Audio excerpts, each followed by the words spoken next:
tap start, it will start tracking fastball shot attempts, the makes, indicated by the dots on the floor, and misses by the red X's drawn as an overlay right on the court.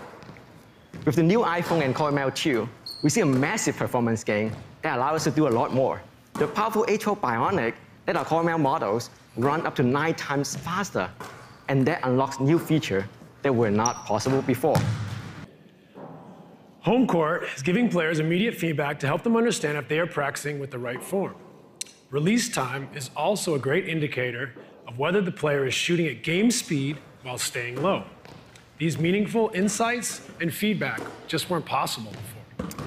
When you see that release time from the set, it will be displayed on screen, and the app can also give audio feedback through the built-in stereo speaker or your AirPods. As players train with real-time feedback, they build muscle memory.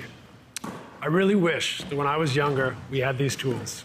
Homecourt is great for every basketball player who wants to get better, whether you're a beginner or a pro. The most amazing part is this is all done with just your new iPhone. There are no sensor on the player, no sensor on the ball, and no sensor on the court.